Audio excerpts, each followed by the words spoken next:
Koperasi Desa Merah Putih tentu akan menjadi program prioritas Kementerian Koperasi karena itu juga menjadi program unggulan Presiden dan sudah akan kita masukkan. Tadi juga kebetulan baru saja kami melakukan rapat dengar pendapat dengan Komisi 6 DPR RI dan Koperasi Desa Kelurahan Merah Putih tentu akan didukung oleh teman-teman di DPR RI dan juga secepat mungkin kita akan melahirkan undang-undang sistem perkoperasian nasional yang sebagai undang-undang baru untuk menggantikan undang-undang nomor 92 yang lalu, yang sudah udah terlalu lama belum diganti gitu. Ciptakan pertumbuhan secepatnya. Pertumbuhan ekonomi secepatnya utamanya, tapi yang lain ngomong yang beliau janji berapa waktu namanya akan bilang bisa nggak ya kita coba kejar saja. Sekarang kan sedang bilang ekonomi agak melambat, kita sudah pelajari kelemahannya, ke depan akan kita perbaiki, jadi itu nggak terlalu sulit memperbaikinya. Ya Anda lihat nanti mungkin 2 bulan 3 bulan dari sekarang Indonesia cerah kelihatan lagi. Maksudnya ekonomi melambat itu gara-gara kemarin kejadian demo atau memang sudah monitor dari kemarin? Dari sebelumnya ada gejala perlambatan memang, tapi belum ditangani dengan cepat. Nah sekarang pesannya disuruh diperbaiki dengan cepat. Tapi ekonom senior, Prof. Ya, itu pernyataan beberapa menteri kita, tapi bagaimana kemudian ini diterima oleh rakyat gitu ya, rakyat online kita termasuk di media sosial, pasien. Respon mereka seperti apa? Udah ada yang nanyain alamat?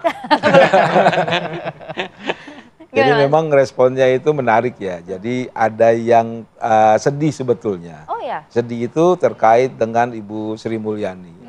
Jadi biar gimana pun beliau itu 15 tahun ya. Gitu. Penanganan COVID itu Bu Sri Mulyani itu dikenang betul. Ya bagaimana mengelola keuangan negara gitu sampai akhirnya kita bisa keluar dari krisis pandemi itu. Terus kedua itu ada yang Joy juga. Joy itu suka, cuma sukanya karena Pak Budi Ari tidak lagi menjabat, gitu. Dan yang suka ternyata tanda kutip bahasa netizen masih di kolam yang sama, yaitu pendukungnya Pak Prabowo Gibran. Dalam hal ini adalah partai sosmed atau partai sosmed. Biasanya kan oposisi yang suka, ini dari grupnya sendiri.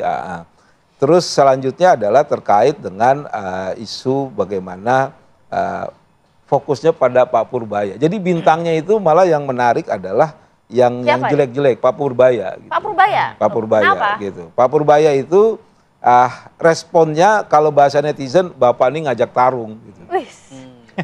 Tarung percakapan maksudnya itu. Karena Pak Purbaya itu sepertinya tidak melihat sisi kebatinan publik yang sampai saat ini sebetulnya masih terluka. Gitu. Ya pernyataan tadi yang saya bacakan langsung diterima oleh publik ya. Dan itu tanda-tanda akan didoxing. Orang akan cari Pak Purbaya tapi dari sisi negatifnya beliau. Itu bahaya. Kalau ada tim Pak Purbaya mendengar sudah mulai masuk pada wilayah mitigasi. Begitu. Apakah ada yang positif? Ada sebetulnya di pemberitaan gitu bahwa Pak Purbaya itu dia orangnya low profile. Suka makan di di kaki lima dan sebagainya, ngajak keluarga. Tapi karena sisi yang negatif itu lebih dominan muncul, sampai akhirnya kejebaklah Pak Purbaya, kekunci dengan bahasa tadi tuh narsis tadi. Begitu. Narasi-narasi netizen seperti apa sih? Narasi-narasi netizen mungkin bisa ditampilkan ya di sini gitu. Jadi narasi-narasi netizen kan kalau kita berbasis analisa emosi, itu ada yang pertama itu antisipasi. Gitu. Yang antisipasi bisa kita lihat gitu di analisa emosi. Jadi ada antisipasi, nah ini Mbak, ini contoh dari statementnya, respon dari Pak Purbaya gitu. Ini yang posting itu Murtadawan. Murtadawan tuh influencer lama gitu. Dia aja risih dengan pola kayak gitu. Nah kalau influencer lama yang biasa main medsos risih, ini udah tanda-tanda nih begitu. Terus kita bisa lihat, nah ini partai sosmed. Partai sosmed ini pendukung pemerintah, tapi dia suka gitu loh. Ya terkait dengan Pak Budi Ari tidak lagi di kementerian begitu. Nah terus kita bisa lihat lagi, misalkan ada contoh lagi yang bisa saya ujuk. Itu ada statementnya Niko Silalahi. Niko Silalahi itu posisinya sebenarnya dia oposisi, tapi dia bilang dengan reshuffle ini mantap Pak Prabowo, dia bilang begitu. Jadi menarik ini gitu ya, menarik. Gitu. Artinya di satu sisi terkait dengan reshuffle masyarakat menanggapi positif, Iya. namun juga dengan beberapa nama yang berada di sana itu memang memunculkan banyak narasi ya. Banyak narasi gitu. Nah, yang saya kemungkinan besar akan viral selanjutnya adalah Wis, udah diprediksi. Ngeri banget nih Mas Yan. karena tiap hari liatin medsos. Oke, siapa. Itu pertama itu Ibu Sri Mulyani pertama. Jadi sisi baik beliau publik tuh akan ingat-ingat lagi. Tapi yang disayangkan adalah penggantinya. Penggantinya itu memulai dengan gimmick yang negatif. Kemungkinan besar juga sisi negatifnya juga yang akan dimunculkan oleh medsos. Dan itu nggak bagus. Kenapa? Karena di wilayah ekonomi, ya pengelolaan keuangan, kita bicara hal yang substantif bukan yang gimmick gitu. Ya karena kan posisi itu juga posisi yang cukup seksi ya. Seksi Menteri Keuangan gitu. pengaruhnya luar biasa. Nah itu dia harapannya sih mudah-mudahan cepat keluar ya dari jebakan seperti itu Pak Purbayanya. Baik, kalau dari analisis emosi ini anticipation juga cukup tinggi ya bersama dengan joy dan juga trust. Nah, antisipasi seperti apa yang disuarakan netizen? Jadi antisipasinya terkait dengan awalnya itu terkait dengan reshuffle. Siapa sih tokoh-tokoh yang muncul gitu. Dan yang menarik tadi kan pasar aja meresponnya itu ternyata nggak bagus-bagus banget begitu. Nah, terus muncullah tokoh-tokoh tersebut yang menggantikan. Ya, kalau Pak Budi Ari itu responnya sebetulnya positif. Pak Budi Ari itu karena ada beberapa kasus yang sudah dilekatkan di medsos gitu. Kita tampilkan juga ya analisis emosinya ya. Ya, jadi Pak Budi Ari itu walaupun ya hukum belum memutuskan dia bersalah atau enggak, tapi asosiasi Pak Budi Ari lekat dengan judul itu udah tinggi. Begitu. Makanya di grup pendukungnya Pak Prabowo Gibran itu kalau bisa Bapak udah cepat-cepat keluar Pak, jangan dalam jajaran kabinet begitu. Nah, yang menarik lagi adalah terkait dengan Ibu SMI gitu. Ibu Sri Mulyani itu saya yakin sampai sekarang juga masih banyak orang ucapan terima kasih. Dan akan viralnya lama nih beberapa hari ini. Kemungkinan besar akan viralnya lama gitu. Berbarengan dengan Pak Purbaya. Jadi polanya nanti pola komparasi. Polanya komparasi. Ibu Sri Mulyani akan dikenang bagus-bagusnya. Pak Purbaya kalau bahaya nih akan dimunculkan yang jelek-jelek. Jangan nakut-nakutin dong Mas ya. Nah itu dia. Gitu kan. Oke, tapi begini Prof Gun-Gun.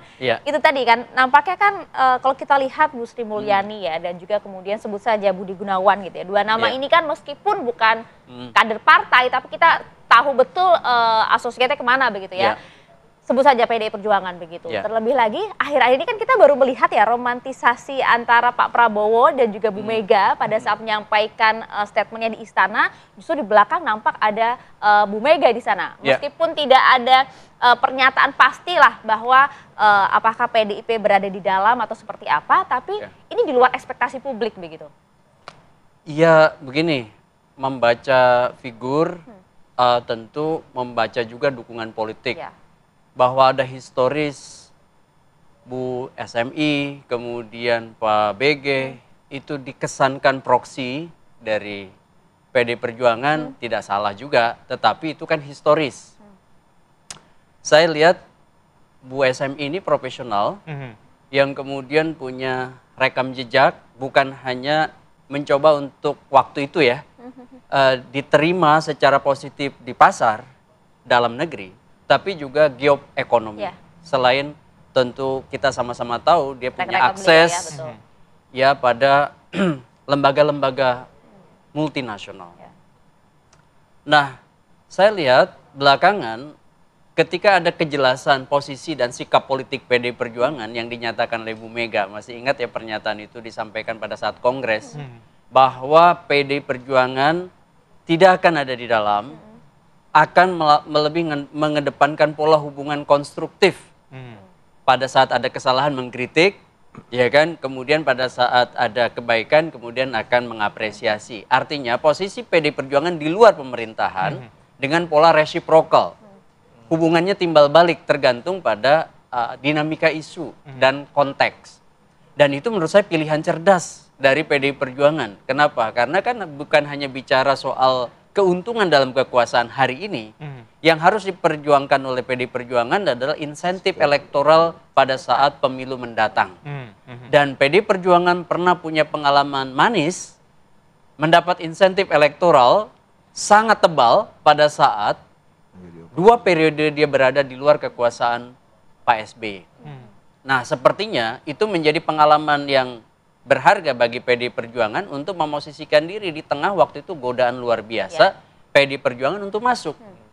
Nah, jadi saya lihat proksi Pak BG, Bu SMI itu tidak terhubung menurut saya dengan posisi Bu Mega kemarin ada di istana, begitu ya. Kemudian juga Pak Prabowo saya lihat sinyalnya jelas menghargai, menghormati posisi PDI Perjuangan. Dalam konteks ini Bu Mega ya. Dan saya membaca PDI Perjuangan akan sangat bergantung pada posisi sikap Bu Mega yang menegaskan bahwa PDI Perjuangan akan berada di luar dengan pola hubungan konstruktif. Oke, tapi apakah kemudian bisa diartikan begini, perubahan Menteri Koordinator Politik dan Keamanan Pak BG ini artinya terkait dengan kejadian beberapa waktu terakhir ini terkait dengan aksi demo atau seperti apa? Ya, saya melihat itu jadi faktor determinan utama, yaitu soal kebutuhan sosok yang jauh lebih punya kedekatan.